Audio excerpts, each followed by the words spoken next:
Hey everyone, welcome back to Notice That, an EMDR podcast. Jen and I are here with an interview today to get into some really fun things with neuroscience, EMDR, healing, all of the things that we really kind care of on a about. streak of interviews. Yeah, I don't know if that's I how don't know the if they'll come listener is out experiencing it that way, but right. just for context, as the interviewers, we've gotten to have some really cool conversations back to back. Yeah. More to come. Yeah. And that's so much of what I love about this podcast is just getting to meet people that have ideas about what EMDR is doing and how we as therapists can continue to both look inward and then outward into the research world, into the experience and phenomenon world of people that are talking about this. It just to me, introduces our listeners to more broad perspectives than just you or I could hold. I will disclose that I think it is through this process that's reinstilled such a hope for me in the field of EMDR. Oh, wow. There's been different points throughout my development where it's this thing gonna burn out? Are we headed? are we headed into the ground with this? Non-belonging. Where is this going to be 10 years from now? Yeah. And then every new person I talk to, and just oh my gosh, you're up to such cool stuff, and really integrating it brilliantly, and just really excited. I'm oh, we've got decades. Yeah, decades ahead. There's still so many questions that we don't have any response to. So so many. Yeah, we're great. I think that's a great point. Good transition point. Introduce Laurel. Welcome to the podcast. Thanks for coming on. Yes, thank you. I agree, Jen. The hope. Yes. Yeah, absolutely. Yeah. Well, I would love for you to just introduce yourself to the listeners in whatever way you want to kind of be known on this episode. Tell us about yourself a little bit. Okay. Well, my name is Laurel, and I am a lover of EMDR and sort of the expansion around it. So the intro did feel appropriate. I famously maybe say in my circles, I never wanted to be a therapist. I was an athlete growing up in college when I thought I wanted to do business. And my first class was biocognition and behavior. My college intro psych. Nice. They were no, what you think intro psych is not psych. You're going to take a brain-based hormone behavior class. Wow. And I'm so grateful that Emory does that because I was hooked. I mean, stop everything else. This is my new favorite class. I'm at office hours. I think I say that's the ocean, outer space, and the brain. Amen. Yeah. Have this sort of just mystery that sort of unfolds. So anyway, I was hooked in first class of college, and did some research and kept taking the sort of more neurobiology based courses. And then I kind of joke, I was 21 or something, and I'm I love psychology. I love sport. I'm going to be a sports psychologist, right? No better time in your life to make a decision like that, right? Right. So, full of all that youthful ambition and not a lot of pausing to do research on what I was doing. I got into a sport and exercise psychology PhD program at WVU. And one of the best things of the program here is that it's a dual degree in counseling and sports psychology. So my first counseling class, I had an EMDR consultant as the teacher of human development. And he explained the sort of what happens to the brain when it's stressed, but then more importantly, what happens after if things don't integrate, and then what a trigger is. And I mean, I just remember seeing the world differently and also feeling very validated personally that why talk therapy hadn't shifted how I felt in my body. I got it. I got what the counselor was trying to tell me. They were well-intentioned, but it didn't integrate. And so then I said, oh, so you mean there's a way to mess with people's brains as a job for a living? Like, and he brought a HAP training to the area. So I'm HAP trained, which I loved. I mean, it was great. I had Linda Ruff as my trainer. And I say she's the fairy godmother of EMDR because she like floated around and she's like, every EMDR session is perfect. And then she would float off to the next group. And it's really stored this felt sense of just, that you show up and you trust the protocol and you keep going. And there's also magic in it. And so that professor ended up hiring me out of school, and I was nurtured and mentored in a very intense EMDR only way. So I love my story because I found what I love. I got to use my strengths, my neurodivergence, my love of the brain.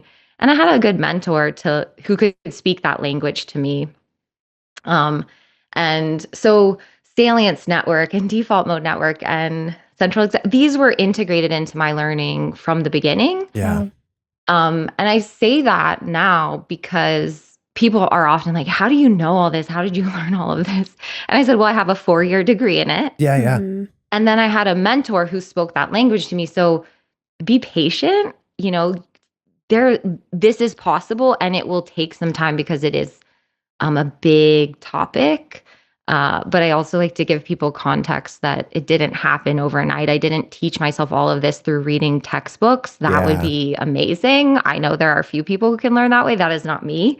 I learned through a lot of studying, trial and error, literal D's on tests that I got to retake. And I just kept going and kept questioning it. So that kind of brings me to the more current place, but I like to tell people how I got here. I own a group practice that only does EMDR. We specialize in that. So everyone who works here is EMDR trained. I encourage them to pursue continued learning in their own areas of interest through an AIP framework, basically. Yeah. And then I have businesses that do trainings and consultations as well with people I love and learn from. So, I'm a clinician, I'm a consultant, I'm an educator, I'm a mom, Mm-hmm. I'm a human. I still am an athlete. I don't think that ever goes away. And all of these things inform, how I look at this and what I do. And that's one of my favorite parts about this is that who you are and the things that make you who you are ultimately one of the best foundations for integrating neuroscience and advancing your practice, because I always say like good neuroscience makes sense because you've lived it. Like it's an explanation of what you've already done because you're a human who's still alive. It resonates. Yeah. So. Yeah. So for the listener, we met you at the EMDRIA conference this past, I don't know, when was that? March? April? It was in September. Yeah. We're crazy. Yeah. There was something in March. What was in March? Oh, Vancouver. We went to the EMDR Canada. Is the next one in April? August. This is not the time. Okay, Laurel. Thanks. Keeping us in mind. There are Google calendars out there with this information that's so what we bad. look at. Anyway, sometime in the past we met, and I think immediately there was, just in my kind of conversation with Jen and with Caleb, like, Laurel would be awesome to have on. Let's kind of look into what we could talk about. And so we chose the neuroscience of resilience for today's conversation. And I'm kind of curious, just after you shared sort of your story, why does resilience matter to you, and how do you understand it as a really important or central part of your work? I got interested in this word. Like most things, I got annoyed by something else. I kept getting asked to speak about trauma-informed care. Mm-hmm. This was over 10 years ago. And you all had the face, right? It's like that word it got overused. And so people were sort of blocking me out before I even started talking, even though I thought my content was actually kind of novel and useful. Compelling. Yeah. Right. But I needed something a little more catchy to get as the title, as the reason why you should listen to me. And I was working with educators and foster parents. And so those are tough groups. Like they didn't care about my clinical credentials. Right. They're in the trenches of helping heal and nurture trauma. And so I shifted and started calling my presentations Fostering Resilience. Ooh. And that just was received so differently. And so in that initial dive, I looked at a lot of definitions of resilience. And the one that was in schools, I remember giving this presentation looking at a poster that said, your ability to bounce back. Oof. And I just felt like that really invalidated the experience of navigating stress and trauma, especially if you're a kid. And so I found a definition that stood up, and I think it works on a very simple level, and it's where I start, which is your ability to adapt to acute or chronic stress. Yeah. Mm-hmm. And I like that because it also sets it up on a continuum. And as I stay working in this space, I really try and find continuums wherever possible, because rarely is there a yes and a no, or this is the exact line where it's like you're resilient or you're not resilient. Right. And this idea that across your lifetime, your ability to adapt will be influenced by different things, and that's okay. So that's my baseline definition. And I build it out from there depending on what I'm doing. Yeah. I don't know if this is intended in the definition, but something that strikes for me is that that's inherently human. Like, we are all adapting constantly. And we, in our trainings and podcasts, talk a lot about like adaptive strategies that we're all developing. And yes, those can sometimes meet diagnostic criteria and are sometimes labeled as, dysfunctional or problematic by other people, but they're adaptations. They're a way that you learn to respond and navigate your circumstances and your environment and your relationships. And so by that definition, like, that is resiliency. Now there may be some fine tuning we could do where you have more positive outcomes, but it's still like your nature. And I was already an EMDR therapist at this point. And so, you can just see this, like, this is what we believe of. It's all just information, right? Mm-hmm. There's not a judgment of how you adapted. Mm-hmm. You're here, you got through it. So yes, like maybe it meets, clinical criteria, but honestly, like, we can work with you wherever you are on the like not okay spectrum. Yeah. So absolutely, it's human, it's AIP. And in that way, I think it's validating to the person. Yeah. I'm curious with that sort of frame. So already being an EMDR therapist and then really working into this niche. I don't know if you would call it that, but here's an opportunity for you to continue to pursue what you're interested in.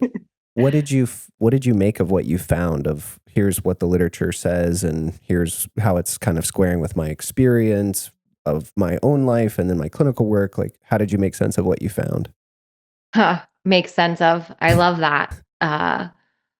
Well, like any good kind of question, I think you run into what doesn't make sense as much as you run into what makes sense. Yeah. And so there was one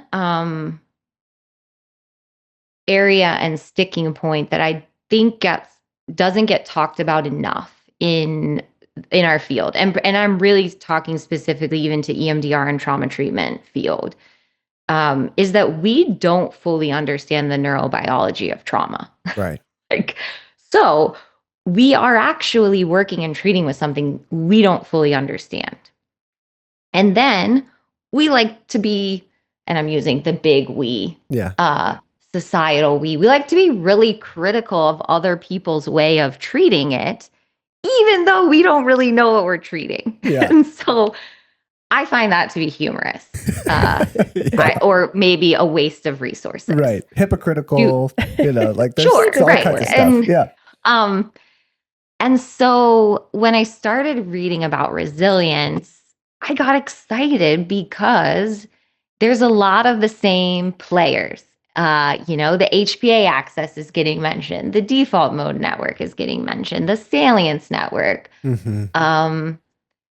And some parts and connections in the brain that got less attention than in when we just read about stress and the neurobiology of trauma and healing and all of these things. Some other parts of the brain started coming up that I found to be interesting. And ultimately, why I get excited and feel hopeful when I get to talk about the neuroscience of resilience is some of my favorite topics that are hard to define, which are my favorite really in the therapy work, because I think that that's like the magic, the part where like I do teach my clients neuroscience. I explain, like I draw out the brain and have little like triggers that I put in. I mean, I do that. But then there's something that happens that's magic that I can't define, and it's slightly different for every person, and that's what really makes me feel excited. And those are the idea of plasticity, learning, right? Change. Your brain is capable of neurogenesis your entire life. You're capable of learning your entire life. And that shows up in the resilience literature. And then the idea of the importance of sociality and relationships and connection, that shows up in the resilience literature, which, I mean, good, right? This is why we do Thankfully, this. This is why we still like therapy and talking and podcasts. And then there's the part that surprised me and I think has helped me personally, maybe more than professionally, which is that in resilience literature, there's sort of this extra thing in humans that is meaning making, purpose. When you dig into it, it's generosity, giving to others. And so that was my surprise, and that has been like the gift in this, because it gave me a new way to see what and how my clients are doing things that are truly amazing. Yeah. And how did they survive and how did they navigate? As we've all heard stories that you maybe couldn't have even imagined, and yet they're here. And yes, there are the people that believed in them and loved them, but there's also like the stories of how they helped others, or they showed up consistently to the same thing. And so it just helped me see, I think of it, it's like the sparkles through someone's story a little bit differently, and reconnected to me that if I'm getting the opportunity to work with someone or hear from them, there is adaptiveness there. And so I guess I walked us in a circle, but it did feel circular. The exploration felt circular, that it led me back to why I initially fell in love with EMDR and healing, that the brain can heal. So I want to like reiterate something you said kind of woven throughout there. And then I want to check in on like what's coming up with you, Bridger. But we talk about things often in terms of like somatic, emotional, affective, and then cognitive. And as you were talking through that, you were kind of listing from bottom up of like, we have this resiliency on a physiological level, plasticity, neurogenesis, like what's actually happening in the physiology of the brain related to that. We have it on a social, relational level, emotional level, and then we have the meaning making side of it. And I think to break it down into those three different layers feels like it helps one just like expand when we're not just using the concept of like resiliency, but like there's a lot of depth to what that really means. And then how do we come in to like work with that? So I'm curious like where your mind goes related to those places. Yeah, it's interesting. I was actually kind of hearing it in the same structure and really savoring the culmination, which to me feels like the distinctly human element is the meaning making for cultural and social bonding and belonging. Yeah. Like, where do I fit in and how do I navigate the context in which I find myself? And that is one element that, to me, there are several things that we don't understand, but we act as if we do when we go into the room a lot of times. And I think the neurobiology of trauma is one of them. But I also think there's a chasm in our understanding of what is healing and what is this like eventual goal that we're striving toward. And I think my response to that is to sort of just sit in connection with the people that I'm working with around some of these really core principles of just what you outlined there, that, okay, here's what happened to you, but that is not who you are. But there are ways in which that significantly augmented your developmental process. And so we must reconcile and work with those events, those circumstances, those relationships. But the place that we're trying to get to is a space where resiliency and authenticity can meet. And that I feel like is a lot of what I'm taking from what you've said so far, Laurel. Yeah, I love that. And, for me, I also think it's like, what is our job? I like to ask that to my supervisees and my consultees because it's a lot harder question than abstract, more than you think it is. Right. Yeah. And I'm like, wait, Laurel, you're talking to me about oxytocin and dopamine, and now you're asking me like, what's our job? But I like to think about it that a lot of what our job is to create predictable space for another brain to work in and trust that it will figure out its most adaptive way. I'm a huge fan of Paul Miller, and one of the things I love from his book and his teaching is our job is not to give our adaptive information processing system to someone else. It's to help them develop their own.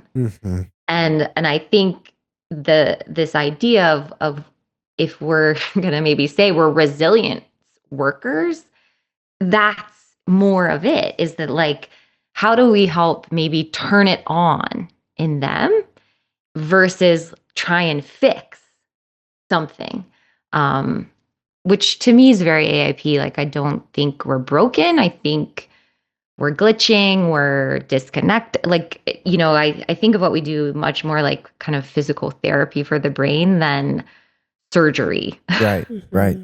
Yeah.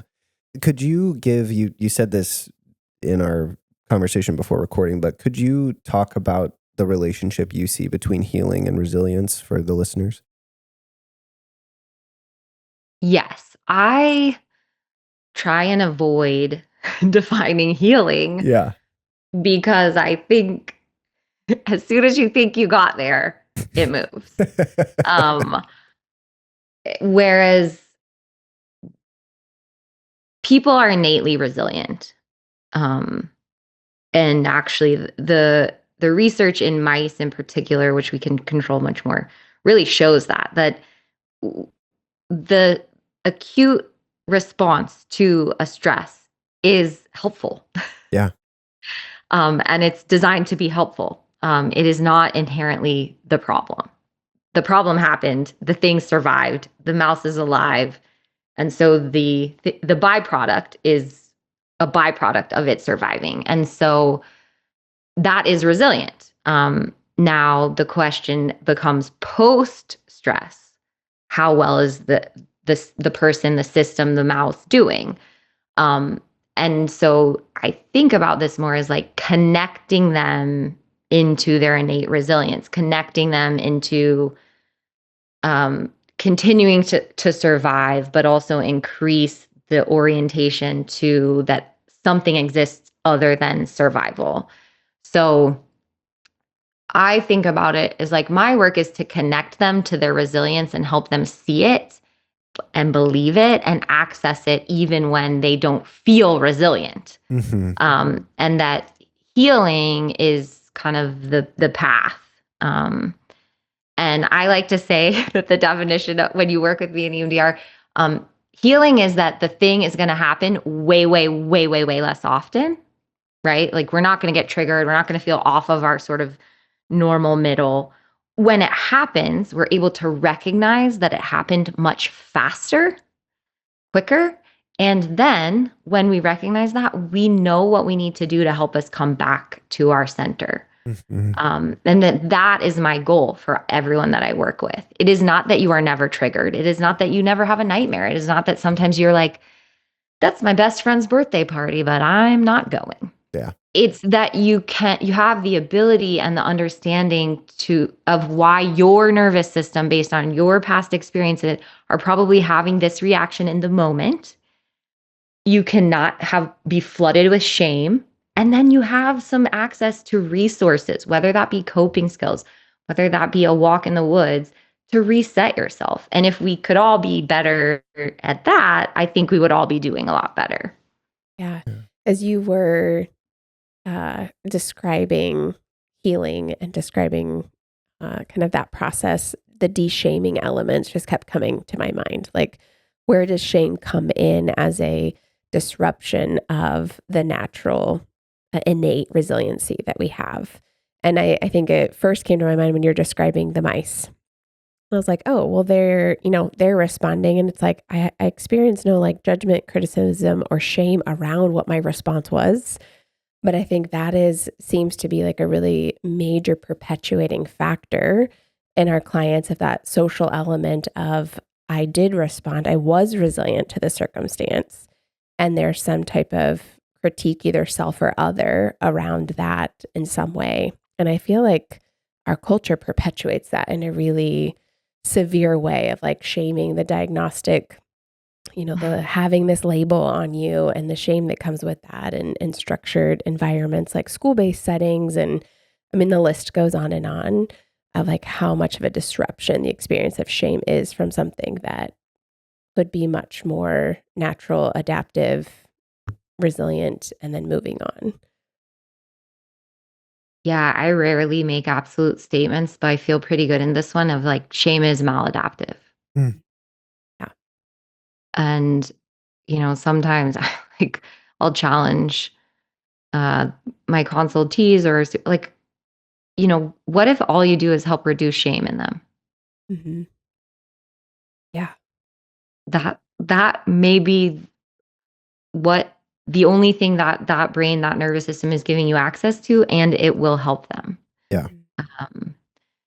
And I think, this is why I'm a big advocate of EMDR clinicians working with neurodivergent populations, because we have excellent tools to decrease shame, and you don't need to understand how they process regular information wholly, and you're not going to, but you can absolutely, and the framework of EMDR is built to help work with their adaptive information processing system. So trust that and help decrease shame.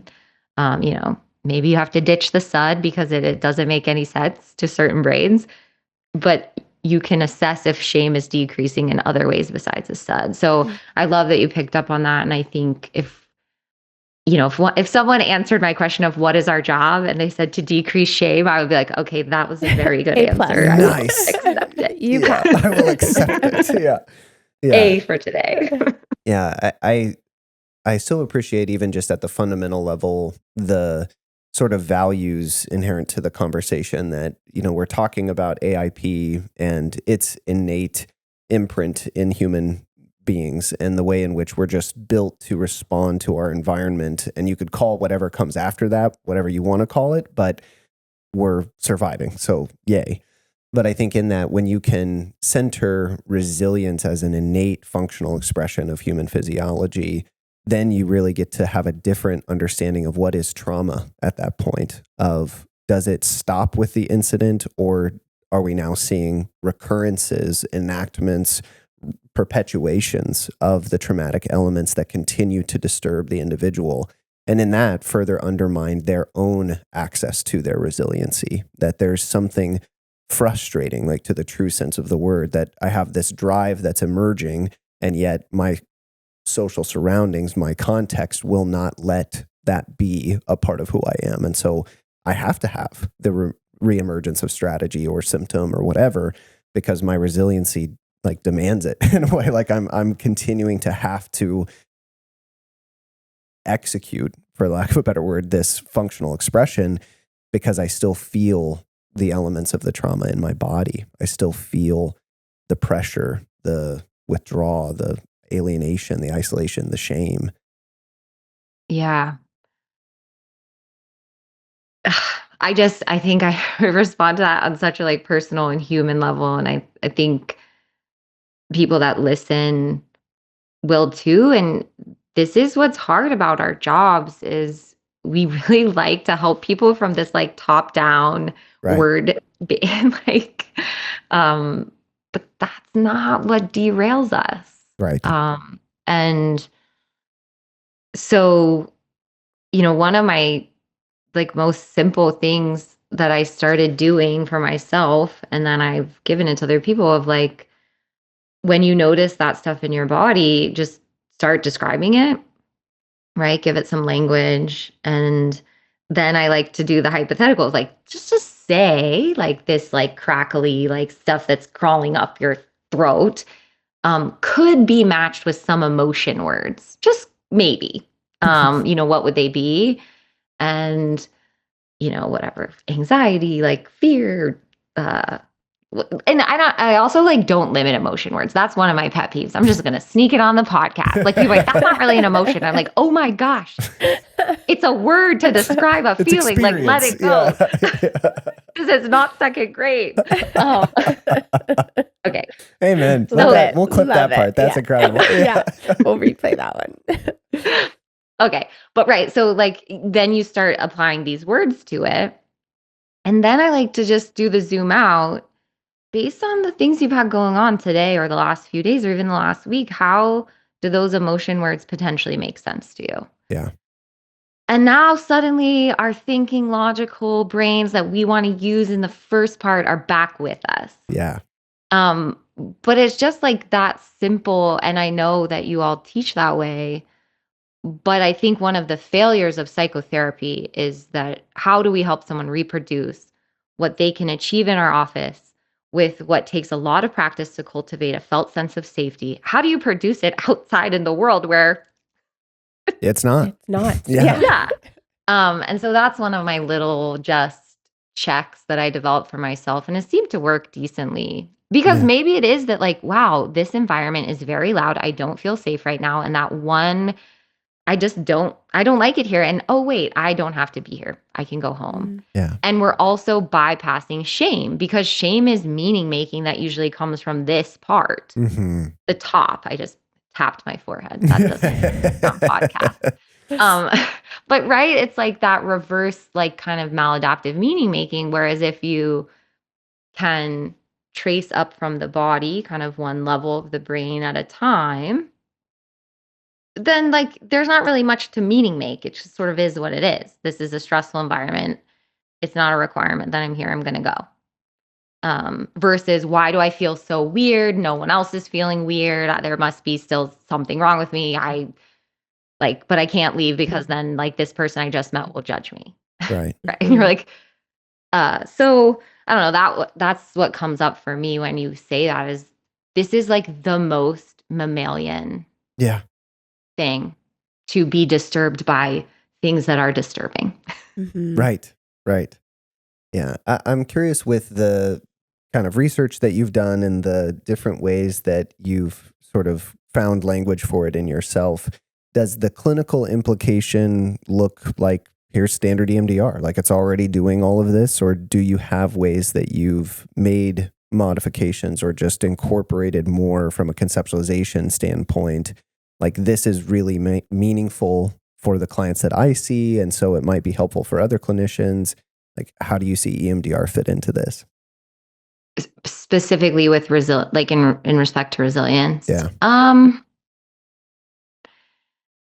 A lot of, I said, I think a lot in continuums, the metaphor that comes up for me is like a dimmer switch. Some clients come in the door and they can tolerate a light switch. Things can be on and off and standard protocol works great. Right.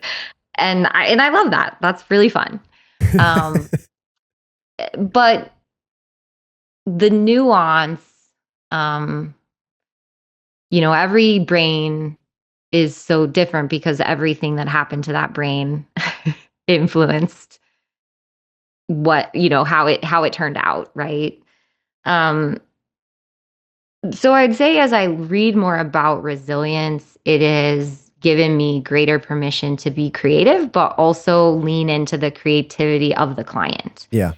And I have this deep belief that one of the gifts that Dr. Shapiro gave us is that she designed it for research. She designed EMDR so it could be research, that it could be evidence-based. But she wrote in these clues that gives us permission really to be person-centered. Yeah. And I think we could adapt that language now to be nervous system centered. Mm-hmm. But the nervous system in the version it's showing up on that day is the ultimate guide of what we're going to accomplish in EMDR.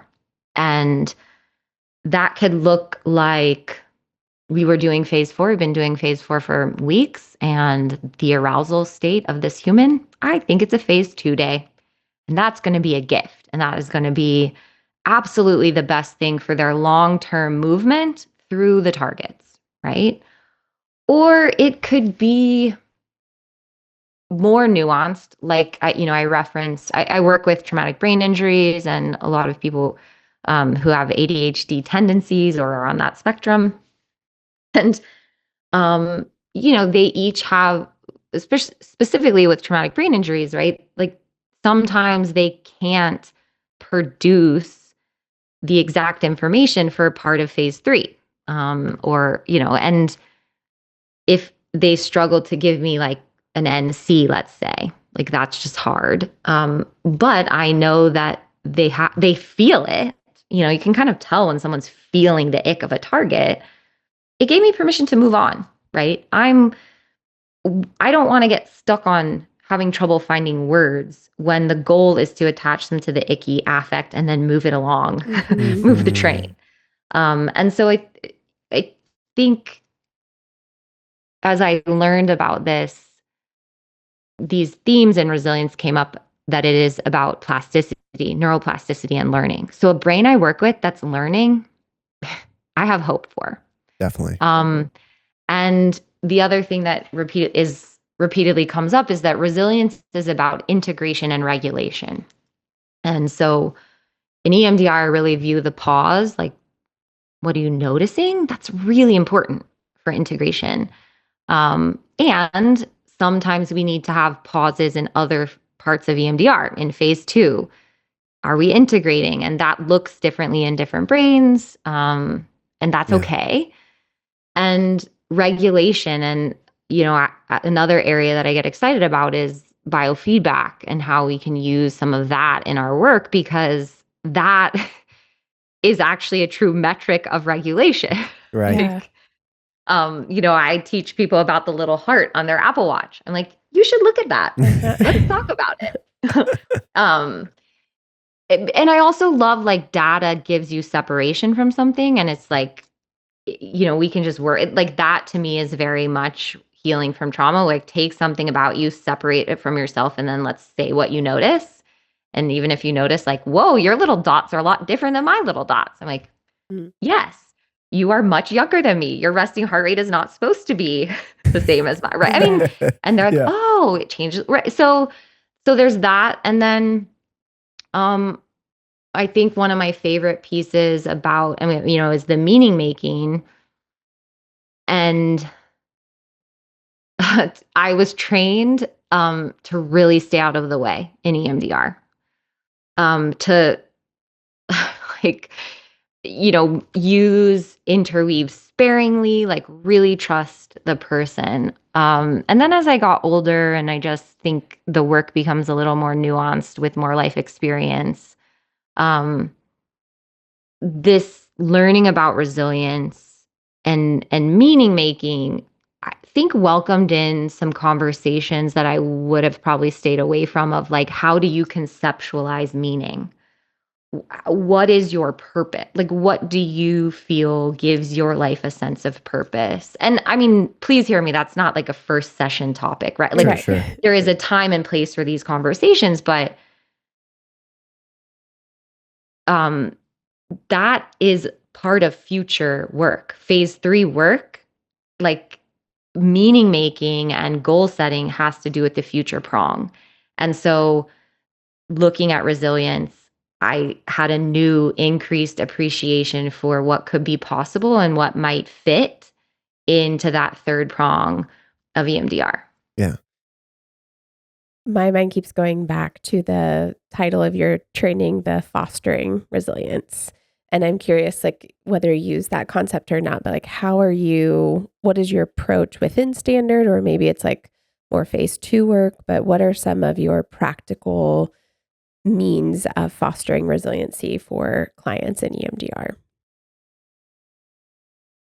I think one of the ways that my brain works that lends itself to this is my brain loves seeking out people's superpowers and not like, oh, I'm kind. I'm like, no, like X-Man without control, like these laser eyes, like decapitated someone. But when we understand how to use it and what it is, it can be a really powerful tool. And that, I love those little outlier things about people. And so what I really encourage people to do if you want to increase working with resilience is even like shift your mindset in how you read an intake form. Don't read it for what's wrong. Read it for how amazing it is that this person is here. Start making hypotheses about the ways in which they survived that ACE score of 7. Right. And get excited about that, because probably no one else has sort of called out their ability to manipulate groups of people as a superpower, right? Because when they got caught for it, people got angry or they got in trouble. I'm like, no, that is an amazing survival skill. Did you know not everyone can do that? And they're like, what? No, it's like those kind of things. And so that's kind of this substrate of these networks exist in people. And if you can work with them, this disarms parts. This disarms like manager protective parts. Yeah. Because you're saying, I don't want to change who you are. I want to help you navigate this very unstable, chaotic world in a more adaptive way. Right. And so I think like that's language probably people, I think people are talking and thinking like that, but that really is how you start from a resilience perspective versus a trauma perspective. And from there, I think if we're prioritizing plasticity, then I hope people feel more permission to try and have it not land, because there's such great learning in, wow, even my therapist sometimes makes mistakes. And, not like, again, I'm not saying over input yourself into phase 4 or anything, but I am saying like, sometimes I'll come and be like, hey, I was thinking about it and I had this idea for this thing that, we've been stuck on. And I'm like bringing out, cups from my kitchen and they're all different colors. And I'm like, I think we're going to throw ideas into the cups and see what lands. And that's how we're going to pick what's next. I'm like, Laurel, I don't even know what you're talking about. I'm like, okay, but do you want to try my cup game? Yeah, right. And then we do. And either it's we just laugh because like, what a silly idea. Yeah. Or maybe like, that was weirdly therapeutic. And I'm like, I am weird and a therapist, so I will take it. Right. Like, yeah. Is that your intuition, the stuff that comes up from your body, that's not always bad stuff. A lot of your best ideas are going to come up and maybe they don't make sense right away, but what would it be like to like stay curious and put them into the space and see what happens? Like that to me is resilience based approach versus trauma. I'm going to hurt them. I'm so worried to do it wrong. Yeah. I tell people like, you can like phase 2 is a very forgiving phase. Yeah. Yeah. There's so much space for creativity there. Yeah. I hope that all of my consultees are listening and remember the amount of times that I've said spontaneity can be the way, that this is such a distinctly human element of sociality that we can invite each other into these, okay, here's this thing that we're supposed to be doing here. Most people may have a trauma-based understanding of what a therapy encounter is. That's the way they're making meaning of it. What's wrong? What's a struggle? Where does this go back to? But we can invite each other, both verbally and just posturally, into a spontaneous opportunity for totally new meaning to emerge and a disconfirmation of some of these old predictive patterns of what might be the next moment.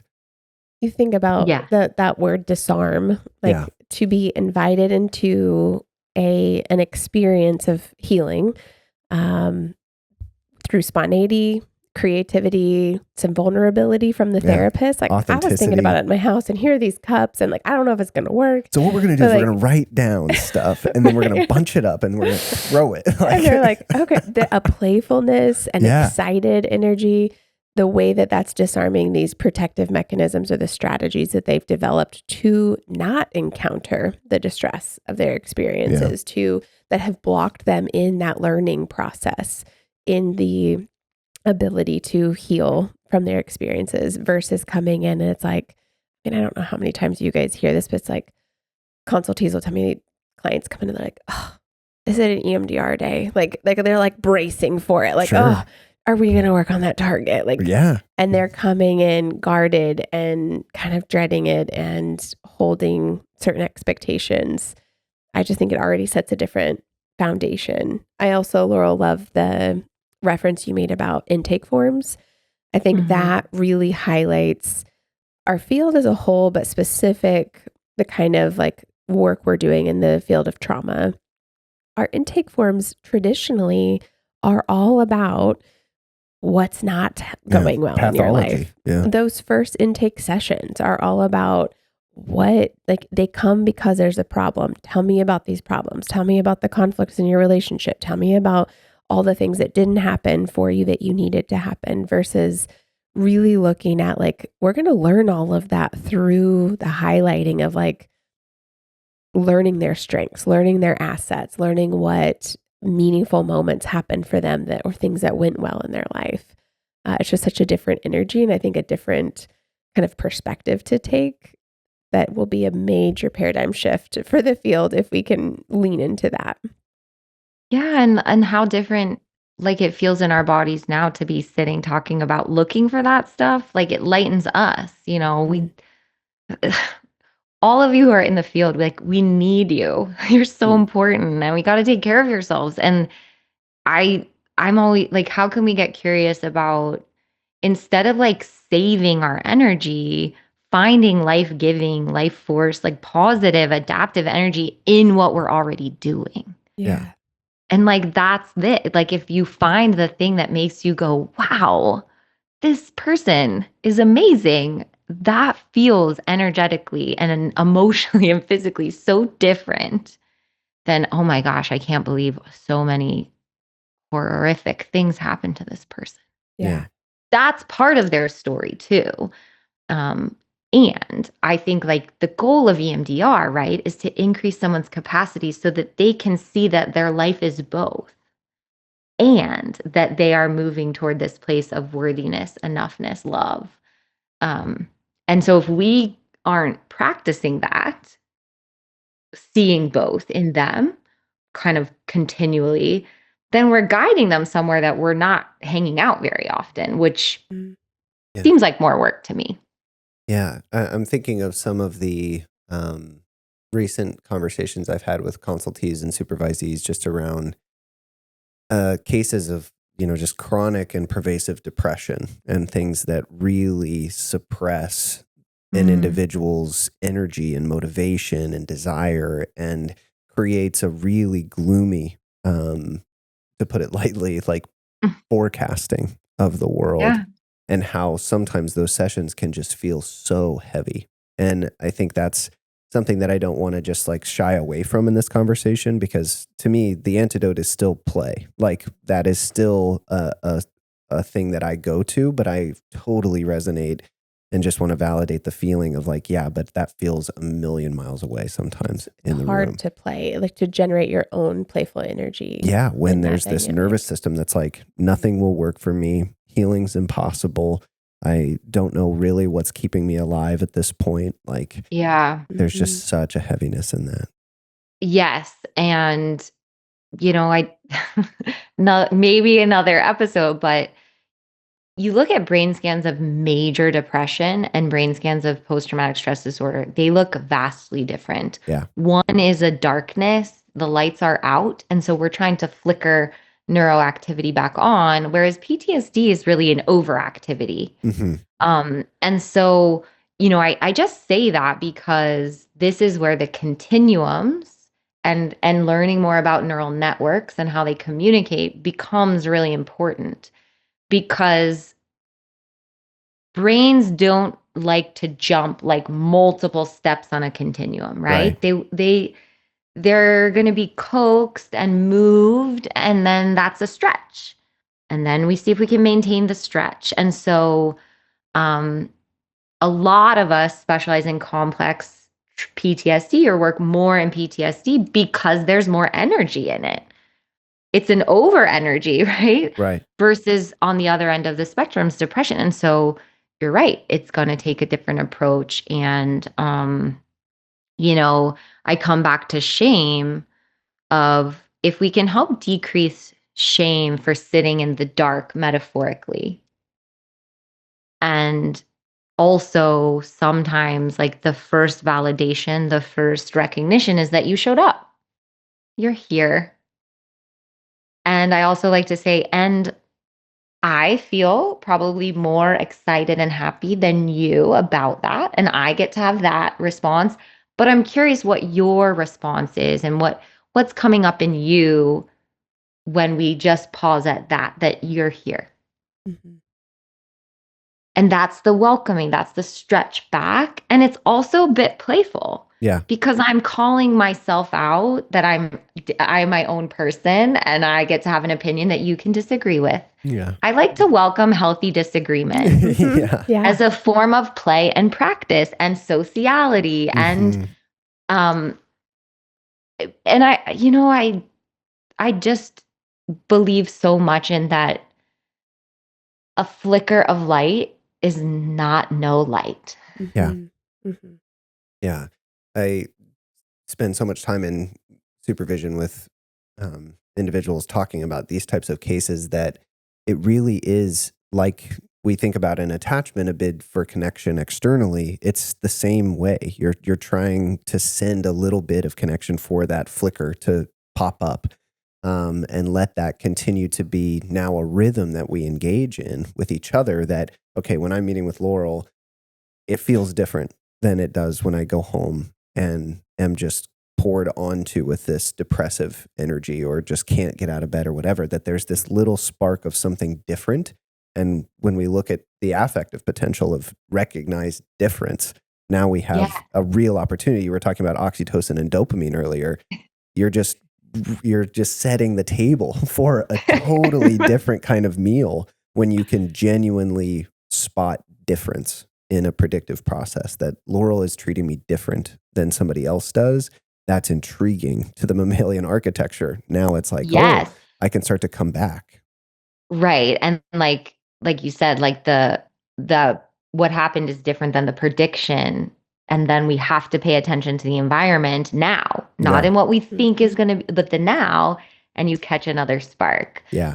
One of my favorite phase 8 questions around this is like, and you have to kind of play with the wording, but essentially like, did annoyance for something I said show up anytime in your week? Right? It's like, did I visit you? And because that is new, right? And like, yes, I was like, was talking myself out of a walk. And then I just like heard your voice be like, just put on your shoes. Yeah. You don't have to go to the walk, just put on your shoes. And I was so annoyed and I did it and I went for a walk and then I did feel a little bit better. Yeah. And it's like they're saying this to you with like indignation, right? Like they're like, but that's different. And so whereas maybe in grad school, right, it's like your client being annoyed at you or upset with you would be bad. And you're like, no, I'm okay with being an annoying voice in your head. You could be pissed at me all you want. Like, and so there's like, that's the play of like changing up your phase 8 questions, asking about something like different, that like, why are you asking me about like my houseplants? Like, I don't know. I had a rough week with my houseplants, so I was curious how yours are doing. We haven't talked about them in a while. But like anytime you disrupt what they think, not like how much suicidal ideation, how was your sleep, like how much, like we like try to be different and then end up being predictable. Yeah. And so part of and why I love consultation and listening to is that it gives you new ideas of a different thing to try. And the other thing I'll just throw in about neurodivergent clients is this is incredibly important too for your high intelligence clients. I think they don't often get talked about as neurodivergent, but I find them to be some of the like most stubborn healers because they're really good at predicting what we're going to do and say. And so that is a population I really enjoy working with. And so I've gotten really creative at what to talk to them about because their brains are so stinking good at finding patterns. Yeah. And so it's like I'm constantly pattern breaking. Yeah. But to non like gifted, intelligent, like it feels playful. And it's this like plethora of creative ideas and questions that also keeps it novel for me, right? Yeah. Again, I'm going to bring back like the therapist is very important in the delivery of quality therapy. And so it's as much for you as it is for the client. Yeah. This, I'm curious if there's a spot where our listeners could continue to like explore these concepts that you know of. Like, do you have any recommendations or places they could stay connected with you? Because I feel like we're entering into very vast territory and just kind of like scratching the surface. Yes. Well, first I'll say is, look, I'll share some of the articles I like and authors with you also if you want to post it. It's stay curious. And I think, I'm a believer in liberal arts education. And what I mean when I say that is like what you love to learn about helps. So learning neuroplasticity, good. Good things.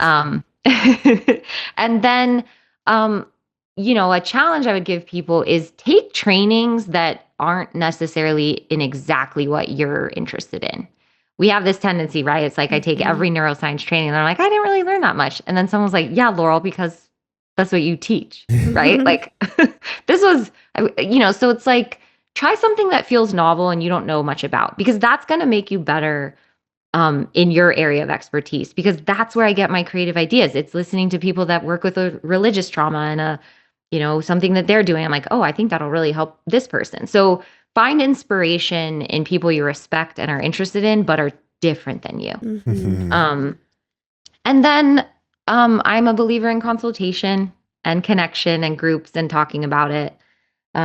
So, I have the Whole Brain Institute, which is where I do my consultation out of. The Iris Training Collective is a training group, and I will have some stuff coming out later this year around working with neurodivergence, like particularly getting the news in adulthood.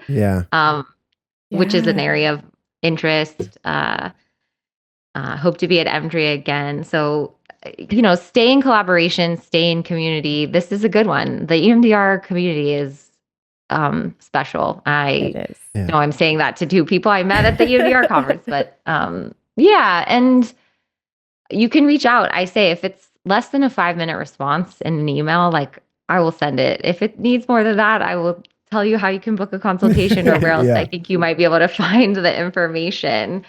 But back to sort of where we started with having conversations with interesting people who love this work is what gives me hope and keeps me excited. And so if that comment didn't resonate with you, then my hope for you is that you find the people in this community that do that for you, because that's what keeps us going. And and be open to being like having new information sort of unsettle what you thought you knew. If you want to practice in the neuroscience world, you got to get comfortable with like learning to then learn something new, to then be, wow, that ends up not being true at all. It is an evolving practice of humility. We are re-editing one of our trainings right now. It's updating all of the neuroscience and making sure it's all the latest information. Constant.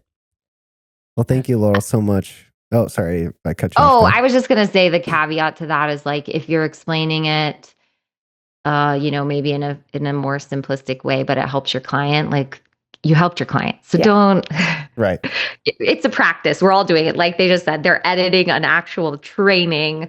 So you have to be kind to yourself too, because we all do the best with what we have access to at the time. Yeah. And the way it makes sense to us at that moment. And I think that's, Right. there's a lot to be said there. But thank you so much, Laurel, for coming on the show. I'll stop the recording. We'll hang out for just a second to say our goodbyes off air. But thank you so much for sharing. Thank you. It was fun.